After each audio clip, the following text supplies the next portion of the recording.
want to know how you see the world. Do you seek out urban beauty? Or do you create your own landscapes? Maybe it's outdoor adventure that makes your world turn. Let us bring your passion into focus and give you the best view yet.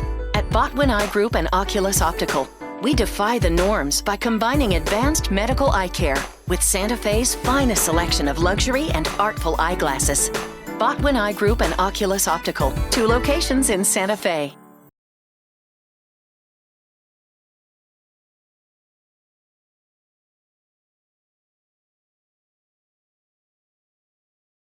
Welcome back, everyone, to another great Santa Fe Gloom podcast. As always, want to thank our sponsors. We've got Pantry Dose of Santa Fe Economic Development, Capital Ford, Age-Friendly Senior Care, Pit Press, Sam's Club, Mercedes-Benz, and Oculus. So today, as always, another great guest. Chris, welcome to the show. Hey, thank you for having me on the show, David. Chris, you do so many things. And we connected, say, 2-3 years ago, I would say, right? Yeah. And I don't even remember. I think it was either through Instagram or just in passing.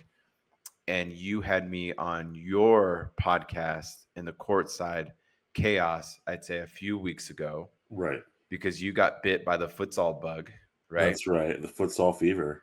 Yeah, man, it's super exciting. But before we kind of get into all of that, and it's Chris, it's kind of hard to paint the picture of what you do for New Mexico soccer. But just real briefly, give us just kind of a breath of what you do and just what you do for the New Mexico soccer community. And then I'm going to break character, Chris, and I'm going to share that WWE story. Okay, sounds good. Go for it, Chris. You know, I started really following any New Mexico soccer here in, I'd say, the summer of 2018, roughly. Started to kind of cover a bit of the Albuquerque Soul and FC Albuquerque.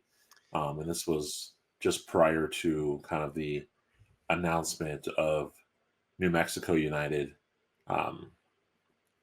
ultimately starting up, right? And then I knew that I was going to probably become a season ticket holder for United, and that I wanted to essentially cover New Mexico United as well. Then I knew from there I would probably want to cover some more New Mexico soccer, of course, with the Soul and FC Albuquerque kind of peeling back or ceasing operations. That left me with just United. Then there was Lobo Soccer, right? So for the most part, I've just been really trying to highlight New Mexico soccer through its various teams. I haven't quite got to the runners with just how all of the schedules kind of run into each other. And at the time, I was covering 2 other teams, and I just didn't know how I could make it out to a third stadium at the time. But the internet is the highway to doing all things. And the passion for soccer, how did that come about? It's crazy because it's not like something where soccer has been my primary sport of interest throughout my whole life. I've just had different intersections with soccer at different pivotal times. Initially, the '98 World Cup, I remember very, very clearly observing a lot of my friends, my cohorts, watching or stopping everything. We're working at a summer camp, and they stopped everything for what's going on in the World Cup. And that was probably my first time really being exposed to it. And I remember frankly saying, man, I'm trying to get into this, but why does this thing end at 95 minutes, 96 minutes, 93 minutes, 97 minutes? Explain to our audience why that is.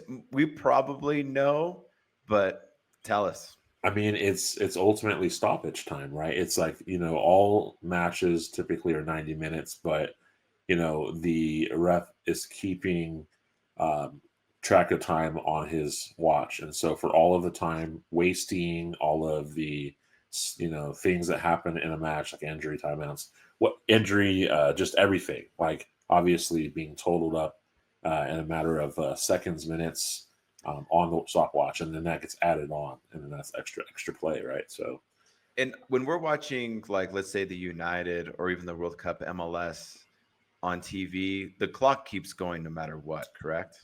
right, like it's still running; it doesn't Yeah. stop, right? Yeah. And so that was like it was funny, but that's really a clear point. Another thing I think I remember throwing my chips on the Netherlands, right?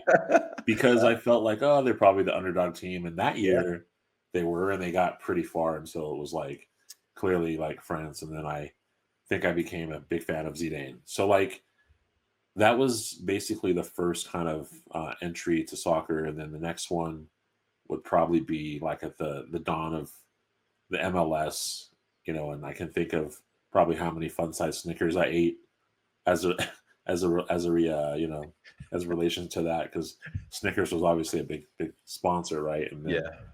then I just kind of went away from it. I just never really was around it anymore. I never really was in my purview, and it wasn't really until I got into college, 2003, or sorry, 98 ish, where like my roommates were scholarship soccer players.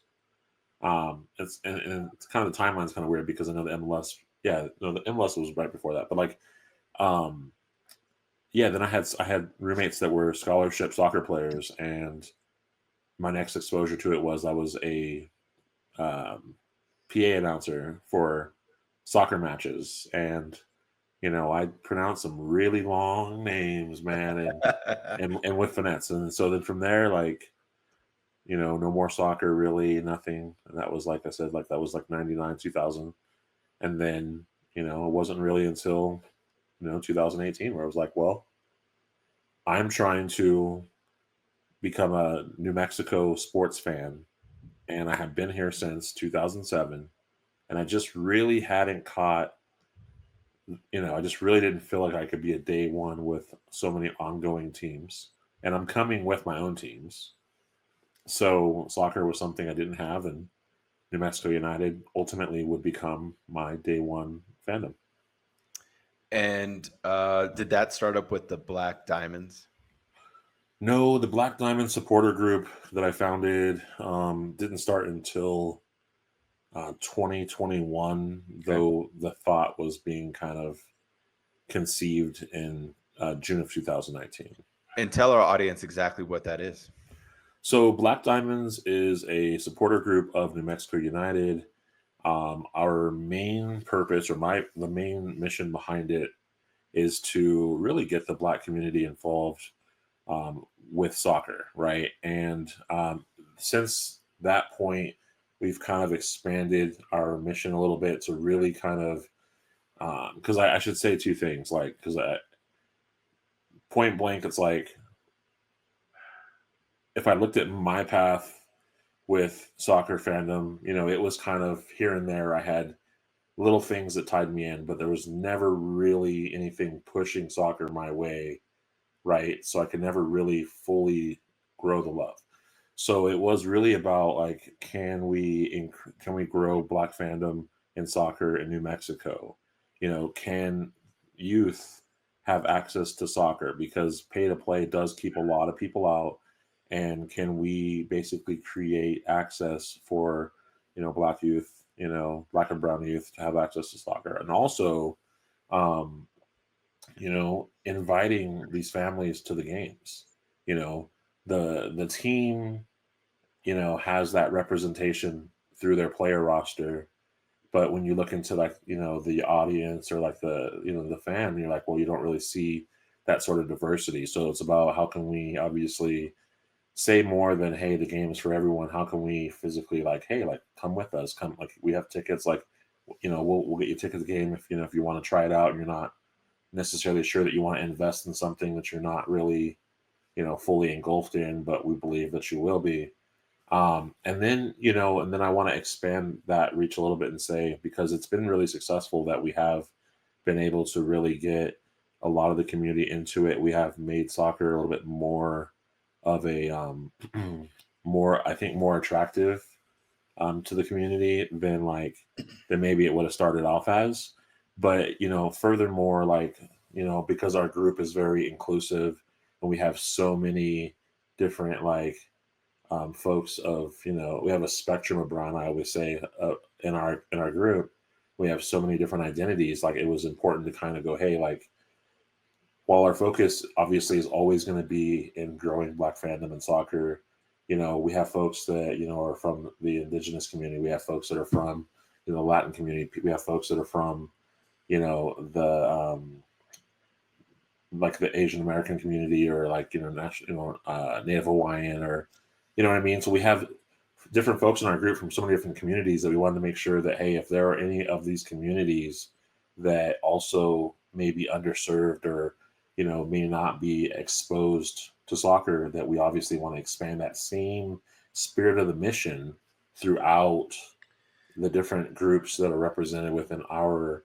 supporter group, to make sure everyone has access to soccer, and that the same equity kind of spreads throughout the group. And that's what I wanted to try to explain more so, is that we took what we started and we just expanded our reach through everyone who was really represented in the group. So that's really been a beautiful thing, honestly.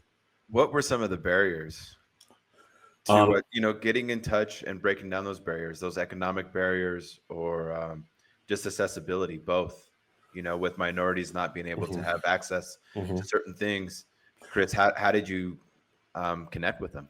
Well, I mean, I'm a big box dreamer, right? I'm definitely the person in the room that's dreaming up the really big ideas, because I think that they're doable, and there's going to be a yes after that last no, right? Someone eventually is going to see it and will have some sort of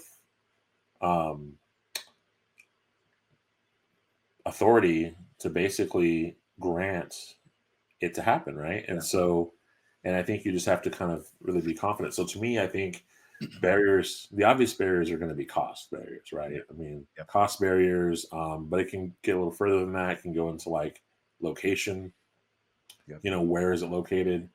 Our focus has been to bring soccer to the people, not to make people go to soccer, because if you can go into the community, if you can be a part of it, the community itself, and maybe not just for your own purpose, but to show that you truly are, that you care about that community. I think that's key. So location, cost, sometimes it's it could be maybe the skill level, right? So maybe most things are for advanced or intermediate people who are already playing soccer, but this is obviously can we have things that are never touched the ball, very beginner, so I think you can look at skill level, knowledge of the game, right? Because they could have some people who are some kids, young adults, older adults, whatever, that don't know the team. So there's just a lot of things that can be barriers that can keep people out, whether you see someone that looks like you or you don't. And everyone says, hey, soccer is for everyone, and here's the door. And a lot of people just don't twist the knob, because they're like, well, I mean, I'm kind of nervous. What if I get in there and there's no one that looks like me? And Very true. Chris, this with the Santa Fe Gloom, in our Santa Fe population, our games are primarily immigrants who come to our games.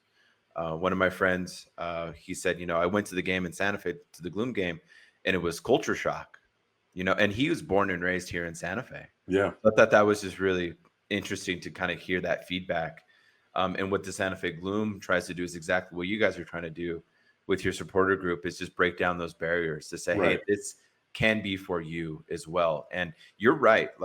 Even though this is the world's game and we welcome everybody, sometimes people don't feel welcomed. Even though you do say, hey, everyone's welcomed, there are some people in the community who are like, well, I just don't feel that way, and then it's our job to connect them into that, to give them that experience so that they do twist the knob.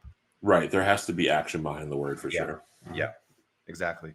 And Seek and Strike, We're going down the list, Chris, of all the things you do.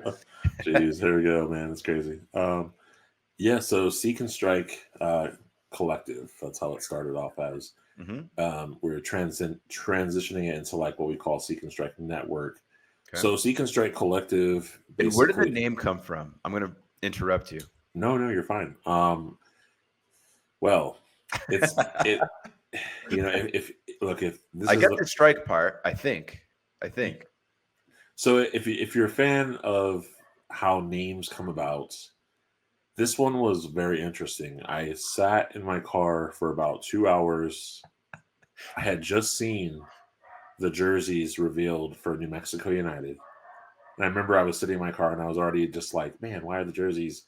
I think I was a little fragmented by like, I thought the jerseys were going to be just really like just out of this world. And I think they kind What of jersey was this? This was the initial one. So this was the Meow Wolf and Okay. also the White Crane shares. And I think I was like, man, I guess this was kind of, I felt like there were safe jerseys because it was like, well, we can't, this is our first jerseys. We can't probably be getting too crazy fashionistic like they would like to, like they have already. Mm-hmm. But I was sitting in my car and I was trying to figure out a name and I came up with so many different names that just didn't really stick for what I thought it was.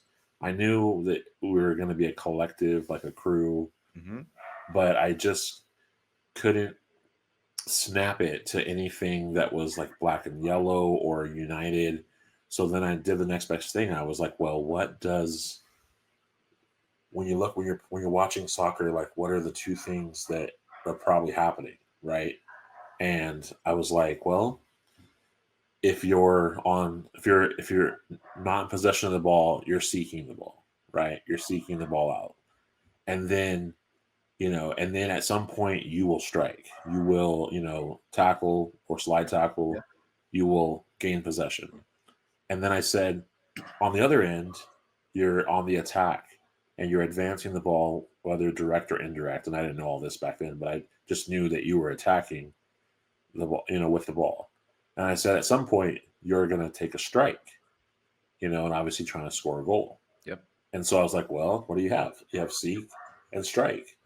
And then I go collective and I go, so we're basically, we're the collective. And then over time, as I was doing it, I talked to different people in the community, but I do want to shout out New Mexico United's ticket. I think he's a director of ticketing, Tyler Ortega. He also will sometimes be on the call as well, or he's on the call for United and sometimes was on the call for the Lobos women's soccer. We were having a conversation and he, in so many words, was saying, man, like it would be cool if you almost could get to something about being an authoritative voice for soccer, right? And Yes. so during COVID, I was writing the new intro and I said, welcome to Seek and Strike Collective, or this is a Seek and Strike Collective, your authoritative voice for New Mexico soccer. And so then it kind of just became something minted as like, well, we're just really going to always be striving to, to be a source of what's going on in New Mexico soccer. So I'm going to pull up the Facebook. sounds good. Can you see my screen? I do see your screen. Yeah. In the background. In the back. Maybe not. I don't know why we're in front of it. You just have to share it. Share screen. That's what it is. Okay. Let me mess around with that. And the state of United. Tell us how that came about as well. Yeah, so the State of United is it's a new show. It's kind of rebranded actually. When we started Seek and Strike Collective, we initially had a podcast called We Are Seek and Strike podcast. And that was basically like our flagship podcast show. It cleverly kind of was the letters WASSP, so kind of a version of WASP. And so that was kind of, yeah, when I was thinking about it, that was kind of like black and yellow at the time. So that was more or less like what we were doing with that. And that was basically our main show of doing weekly coverage for New Mexico United and all things that we're kind of in that New Mexico United ecoverse, so to say. Also, a little bit of the Lobos and, and a little bit of the Soul. So it was really just like the end all be all show, right? And then over time, it was about branching out a little differently, like creating respective shows for each of the contents that we covered.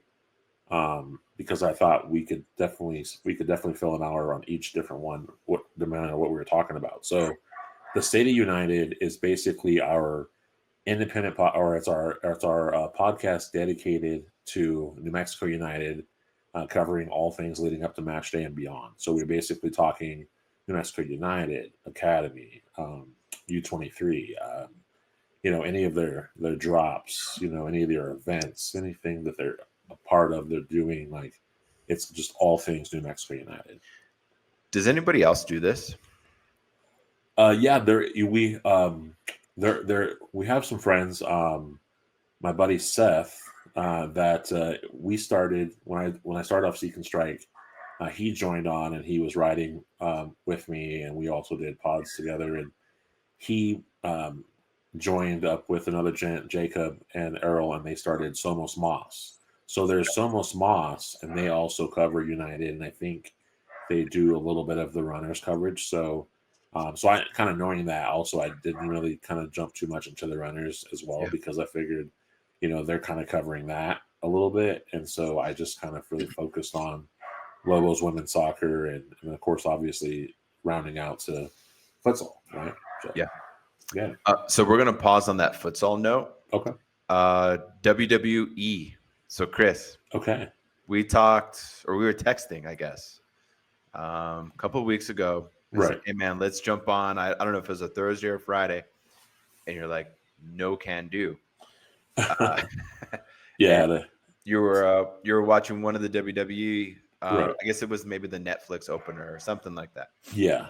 So, and I said, Chris, hold that thought, because I have a WWE story that I want to share with everybody. So, long story short, I grew up watching the WWF, and my favorite wrestler was the Ultimate Warrior. Okay. And so, let's see, I was older than I thought, I guess.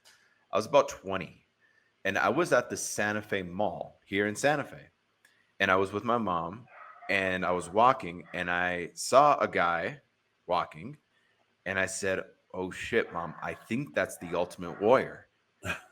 And my mom's like, there's no way. Like, I don't think that's him. And he was with two little girls. Right. And so I just went up to him, and my mom came with me. And I said, hey, man, you look familiar to me. Are you the Ultimate Warrior? And he said, I am.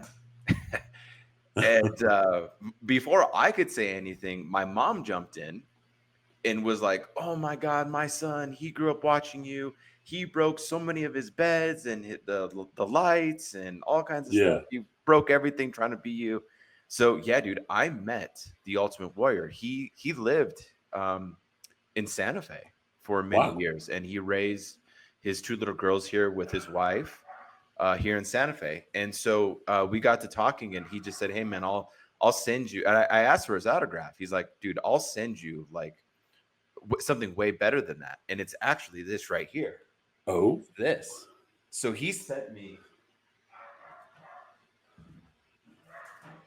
and I have this up on the podcast. So this was like a whole like letter written to me, essentially, and then inside it has a picture of him too. Oh wow. Yeah. So we got to see that picture. Yeah, no, it's a wild picture, man. It's the Warrior, dude. Like, it's exactly what you think it is. So this is him too. Yeah, that's so sick. Yeah, so he wrote onto the picture as well. Wow. And then it came in this like cardboard. Yeah. So I keep them both, and on the podcast I have it here because this was like this was my dude. You know? So what it says was, David, it was a pleasure to meet you and your mom. You have an incredible life ahead of you. If you build it to be, don't waste this incredible life you have. Be man enough to be a man. Always believe Warrior. Nice. So, I mean, you can't beat that, dude. I mean, No, that you was can't beat that that. was super cool, man. I mean, this is Wow. like custom made. And then, Yeah. I'll get on like eBay or whatever and like look at like autograph pictures of him or something. And I'm sometimes kind of tempted to buy it, but then I Yeah. remind myself that I have this. Right. Like, Right. Right. this is Right. the holy grail for me and like Yeah. a hero. And it's always then they mention like people say don't meet your heroes because they'll like let you down. Yeah. This was not the case.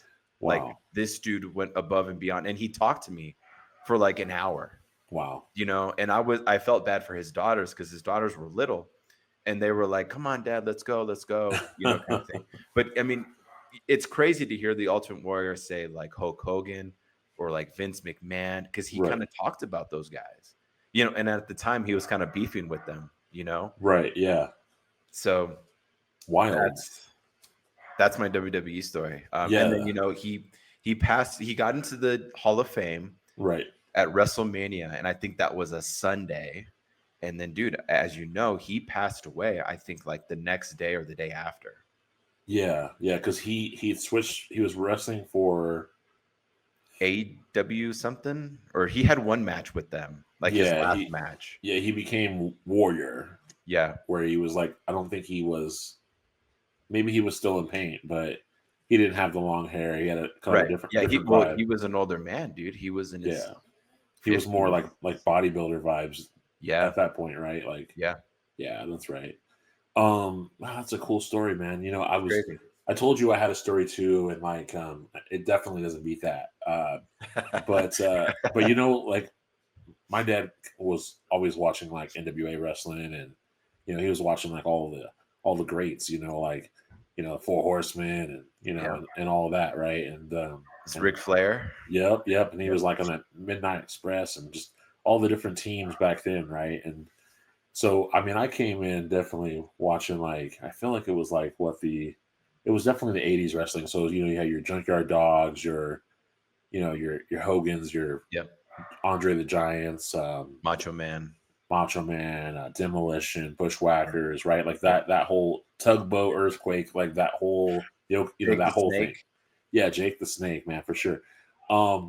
I remember, I think my first time getting to go to a WWF at the time Mhm. event was in Nebraska. We were in Nebraska. We were living there, and my dad had signed up to be a chaperone for a wrestling trip, and it was like through the Air Force Base, like the youth center.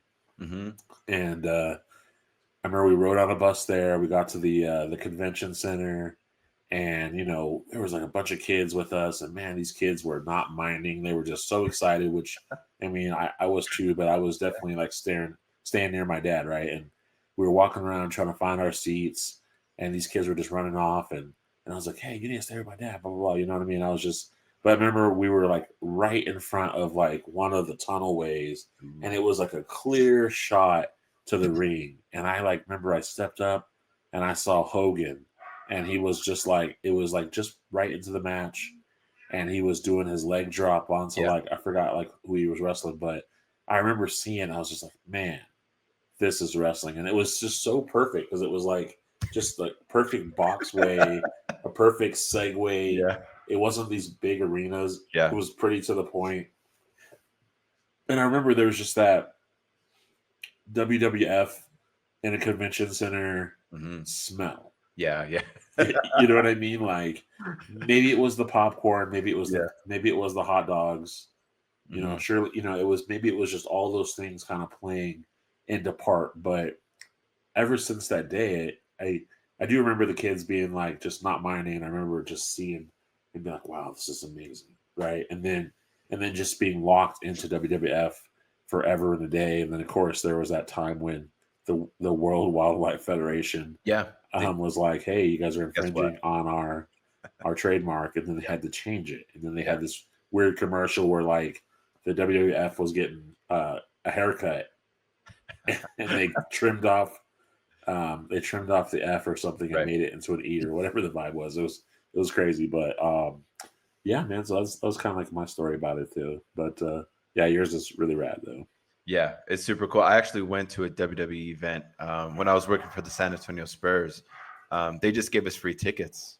and we went. It's just amazing, man. Like the production level, and then you also see kind of the behind the scenes, like what the TV doesn't show you when like the guys are like walking off. It's just Right. it's interesting because it's it's real life stuff. It's like Yeah. it's so fascinating on all the production I'm that goes so behind I'm it. so pulled into all the all the script, Yeah, and the kayfabe and all that. And so because of that, when you were like, "Hey, let's get together on a pod," I was like, um, Mondays and Fridays, I'm committed. yeah. Like, I You're really in. You're locked in. I have a hard time giving up the time unless it's like right after the main event or in that Hey, middle hour somewhere. I'm not offended. And Santa Fe Gloom futsal. Your first impressions, your thoughts, the potential that we have through futsal and Gloom. Yeah, I Share, share, mean, share your ideas. I thought it was a cool name, cool logo. Initially, I was like, okay, this is cool, and the fact that it had to be so far away was crazy. I know it's only like 45 minutes, but it drives like an hour and a half sometimes. But I initially, I watched the game on YouTube.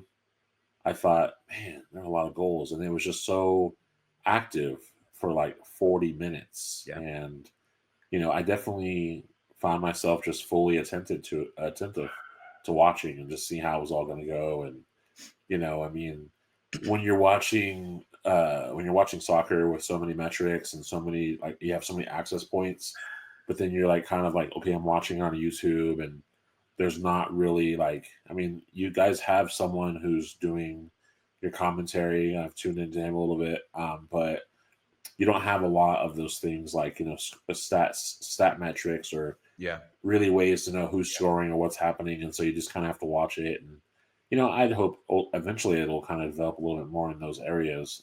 But no, I think it's great. It's entertaining for sure. And I've caught a couple matches now, and each time it's been like, wow, like I'm glued in. In arena soccer, if you had to take a pick of watching or being a part of, and we won't be offended because we actually started off as an arena soccer team, Right. and I'm sometimes kind of torn on what direction to go. But Chris, give us your thoughts on like arena soccer and futsal. Like I've caught maybe like one or two of the. I've caught arena soccer since since all things. I Hmm. think I have watched at least one runners game online, perhaps. Hmm. And then I've saw like soccer's or something, soccer's whatever, and I think it's cool as well. I think it's crazy how they had a sin bin in arena soccer, and and also I think it's just the amount of goals too, right? And then just that little shallowness of like how the goal is kind of like worked into like the glass and whatnot. Seems like it's a fun time. Ultimately, I haven't committed too many hours to like the arena soccer yet, but like I know the season's still going. I need to like I can probably really kind of like get into a little bit more. Yeah. Yeah. From my understanding and experiences, like arena soccer is very Americanized, right? Right, And futsal's played Latin America right, and a lot of the world too. It's essentially kind of street soccer. It's 5v5 and arena 6v6. right. And the reason I say that is with Americanized, what I like about arena soccer is like there's 4 periods. So there's like 4 ways to do advertising and sponsorships and getting Hmm. the crowd interacted. With futsal, it's 2 halves of 20 minutes, so there's less time, and it's kind of like American or it's like soccer with the 45-minute halves. So I think that's one thing that arena soccer's done well is that they're able to interact with fans, much like the NBA and the NFL. Right. And from a fan experience, walking into those venues, yeah, of course you're going to watch the game, but you're doing other things as well. And that's one barrier the Gloom needs to overcome is how do we interact with our fans throughout the game, you know? So Yeah. those are a lot of the things we're just kind of thinking of that arena soccer does really well, especially the runners. They have a great production. I've been out to a couple of New Mexico United games, and I'm sure you have too, Chris. But they get the fans involved with supporter groups, things like that. But just like that casual person walking in, I think it's really important to like integrate them into the game. Yeah, the club definitely The club definitely does have its like ways that it engages in with the fans for sure. Supporter groups really kind of drive uh, more of the culture of what it looks like, as far as like the chants and Yeah. the songs and you know and more of like the hype, right? Like the craziest part or section um, in a New Mexico United is going to be typically behind the goals, but I'd say like a close second might be like maybe in the 200s. We have another supporter group up there that gets just as wild and rowdy, Yeah. called uh, Galactic Ambassadors, and so they also kind of hold it down out there as well. Shout out to them, but Yeah.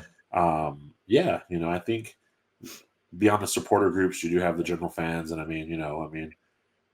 think a lot of fans have been to enough sporting events and know how to get loud and make noise, and for that matter, the lab at Isotopes Park definitely is, or not Isotopes Park, is Rio, Rio Grande credit for Mhm. all that stuff, right? Mhm. But we call it the lab, so we'll just call it that. The fact that people get very loud there becomes quite the fortress and hard to play in. Why do you think that is? And I'll kind of compare it maybe to like UNM basketball. Like today, they'll have a sold out game against San Diego State, which is great. However, it's not always like that, I feel like. But at New Mexico United games, they have a great fan base. What has New Mexico United done to create that vibe for people to go out to these games? Win, Yeah. win. Probably at a pivotal time. But I mean, Yeah. the thing about New Mexico United is just the community that surrounds the club, right? Because it's more than soccer, as it's been said, but like it's the community itself, right? It's a chance to overcome. It's maybe a place where it doesn't always feel like you're the underdog, and if we are the underdog, like we'll accept it because ultimately, we're looking to take over. It's New Mexico versus everyone, and Yeah. ultimately it's just the culture of United Familia. It's people are just locked in. They can't get enough. And the stadium. Do you have any updates on the stadium? That's the first part. Second part is what would you like to see in the stadium? That would Um, be like, let's do this. Like we're locked in even more. I mean, obviously I'm not an official for United, but I mean, I think it's just at a place where, it went through an appeal and, there's still, it's somewhere still in there. Like, it's, the neighborhood association, objected to some things and it went to a vote and so there's still, I guess, a lot of that red tape to And be Chris, kind from of your figured out. experiences just living in other places, were you surprised that this stadium took as long as it has to build? Um, Gosh, I mean, like, yeah, I guess I'm a little surprised, but I mean, also, you know, seeing kind of how things are happening, you know, there's just a lot of objection for new things coming in that folks feel will drive up, like, you know, like the cost of things here, Mhm, right? And mhm, where your dollars are going to go to, and mhm. there are a lot of people that are just really focused on the you know just the state itself and like the humanitarian Yeah, effort aspects, like have we addressed homelessness and have we addressed jobs, like welfare, like yeah. like the well-being of all the citizens of New Mexico, and or in Albuquerque rather. And so Yeah. so there's a lot of things that for some people they're really focused on, but it's almost like, why can't it all exist together? Why can't we address all these things at the same time? It doesn't have to wholesale just be, no, we don't want that stadium or to talk about that. We just want to talk about all these other things first, because those things are always going to be on the table. You're always going to be addressing your homelessness. You're always going to be addressing jobs. You're always going to be addressing, like, the cost of things, or homes affordability, like all of that. You're always still going to always be addressing that, right? But you don't always want to be waiting for a stadium and a place, and whereas a stadium can create jobs and can create and kind of add to the economy. So I think that like in short, it's like we just need to be able to get the stadium. There's so many places that receive stadiums, and it doesn't take that long for those things to happen. So, why it's taking as long as it is here, I don't know. Yeah, it's a fine balance. And that second part, when you're walking into that new New Mexico United Stadium, which we will eventually have, in my Right. opinion. We will eventually have. What do you want to see? What's going to really pump you up that you're like, okay, yeah, this is really unique to New Mexico. New Mexicans understand it. Like, this is great. And this is something maybe a little different than maybe another stadium doesn't have. Right. Something like that might be like,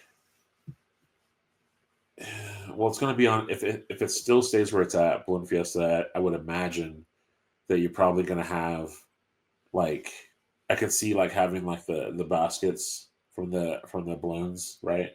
Like literally almost like a way that you walk in, right? And then maybe there's someone there who's operating it, so they're like popping flame on it. You know what I mean? So so there's a little bit of pyro kind of happening, right? So that's kind of popping. So that's cool. I mean, it's not going to be enclosed, right? So technically, if there was enough space for it, I mean, I imagine they probably could string up. They could have the actual like balloon, but for the most part, I think they're just popping flame every time. People are kind of coming in, kind of getting people hyped. You're definitely going to have chili roaster up in there somewhere, I imagine, at some point. So I mean, maybe that sweet aromaticness of the chilies are going to happen. I think it's just really all the fruits, all the cool things about New Mexico that are going to be in there. But I mean, in answering your question, I think definitely the baskets. What is it, the gondola or something? I think they call it that. So it's just like, just pop and flame. I think that'd be killer. As far as like this. That's great. What did we miss, Chris? We covered quite a bit. Yeah, I mean, yeah, we definitely did, huh? I guess you want to talk courtside chaos a little bit. Yeah. Introduce us to that concept. Yeah. Like I mentioned at the beginning of the show, I was one of your guests there, kind of explaining the vision of the Santa Fe Gloom. So, yeah, take it away on that, Chris. Yeah, so Courtside Chaos is our podcast dedicated to National Futsal Premier League in New Mexico, namely wanting to kind of tell the stories from the vantage point of like Santa Fe Gloom, obviously, and in Flagship FC when we are able to get them on the podcast. And I think just kind of staying into what's going on with each side, but also trying to tell a little bit of the bigger picture by kind of covering the league itself. I mean, there's not very many teams, so it's a little bit more manageable, and maybe there's certain tangibles that stand out more. Maybe it's about talking to players, or or really getting a sense of just what the teams are about, and whatnot. So I think that's kind of key. It's everything's so fast paced, but what's crazy is that the season's so spread out that maybe some writing may come into the play. But for the moment, I think just being able to have people on screen talk about their love for the game, I think that's key, and that's what we're doing with that. And what's in a name? I mean, courtside chaos. I mean, clearly futsal being played on most of the time a court pitch type sort of situation. Like in your case, it's in a gymnasium. Mm-hmm. Whereas, there are other like different pitches and whatnot. But, it just kind of seemed like it was, kind of a catchy thing. I mean, originally we had the name for potentially United, and then, just no one could really get around the fact that there's not really a court on a soccer pitch, like outside. So it just You waited for the right time. We just had to shelf the name. But one other show we have too on there actually is the Enchanted 11. And that is our podcast dedicated to covering collegiate women's soccer in New Mexico. So on that show, we do talk New Mexico Lobos, New Mexico State Aggies, Eastern New Mexico Greyhounds, New Mexico Highlands, Cowgirls, and then of course we do even talk about University of Southwest Mustangs. So, and we typically try to, like I said, just make sure each school is kind of highlighted and that we're able to really tell the stories there as well. Yeah, it's important that those smaller schools get love. And that's another thing that the Santa Fe Gloom is looking to do, as well as how can we have a Gloom women's team. And in order to that to happen, is we need to have those strong Division One schools like UNM, and then the surrounding Div2 schools Right. be a pipeline to Gloom W. You know, Love it. yeah. I mean, that's their next step. I don't know if we're going to be able to pull it off this coming season, but we see people ask. They'll say, "What's the age for Gloom?" And I'll say it's adult men. And they'll say, "Well, do you have women?" That's really cool, actually. And so Right. you would just call it Gloom Women, or do you think you would? Don't know. Don't know. Yeah, don't know. There you Good go. question. At the moment, I'm leaning towards Gloom, having it under one team. Yeah, could be cool. At the same time, I love saying, "Hey, community of Santa Fe, name the team," because I think there's a lot of cool potential names Right. that we could have as for a Gloom W. That's what I call it now. Yeah. And I do think other cities have women's teams have different names than their men's side. I'm pretty sure. Yeah, I'm sure you'd So find something relative to like the original brand elements, and yeah, would probably work within that. absolutely. Like the Oakland Roots, I always turn to them. That's their men's side, and then they have the Oakland Soul, and Right. it's very similar colorway. Um, so yeah, I think, but that pumps me up. Like, okay, great. Now we have another audience that we can tap into, Right. and it's inclusive and it's only right. Like it makes sense that that's the direction we want to go. We just want to lay the groundwork first with the Gloom men's team, and then figure out those next pieces to lay the groundwork for the women's team. Because quite honestly, futsal's hard enough with the men's side, and developing that Right. in the beginning. So, and I don't want to have a below average product either. I want the women's product to be just like the Gloom, Right. just a real clean look. So we're not, we just have to be patient with it, but it's definitely there. And I think the Gloom women's team would play one of the Albuquerque teams to start, and Right. start off that way. Yeah, I mean, because there's a couple of what are they WPSL teams? There's the Yep, Alliance, and then there is that's right. another. There's like I don't know if they're still there, but I still see them on Instagram. It's like it was an arena team, the Lightning, Oh, um, right. Yes. Yes. and even the UNM women's club team. Right. We could play them. And then we get attention from the UNM Division One teams, and it's like, hey, could two or three of those ladies want to move to Santa Fe, Right. and be ballers in Gloom? So Yeah, there's that's definitely a lot of teams to where you could probably definitely pull in some different talent, or definitely have just a bigger community to surround it. So I mean, that's definitely the potential to come. So yeah, definitely stay on that. and unfortunately, the men's side is not as strong when it comes to collegiate sports. I don't know if this is right, but I just heard that Eastern New Mexico men's side they no longer have a team. Right. Yeah. They had just gotten the team back maybe a year or two ago, maybe Yeah, 2 years ago. so that doesn't help the ecosystem of soccer at all in the state of New Mexico. And Right. then, of course, UNM men's soccer, we only have a club team. I mean, Correct. that makes no sense to me. Someone really has to explain that one. So yeah, it's tough to build those pipelines for Division Two or Division One with the Gloom. We have my school, Colorado State University Pueblo, powerhouse Division Two team. So I'm laying that framework as well, but nothing really local, right? Right.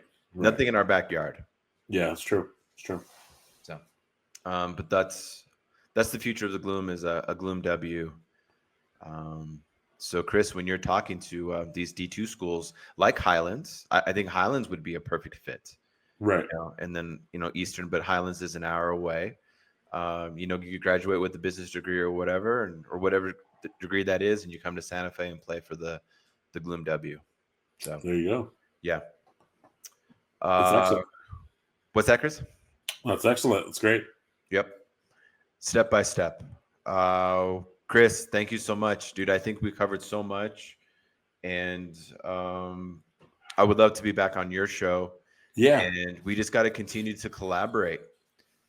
And I'm pulling for New Mexico United to get their stadium, because then I feel like the Santa Fe Gloom and Santa Fe in general deserves a venue space as well for futsal or arena soccer or state championship basketball games, volleyball games, concerts.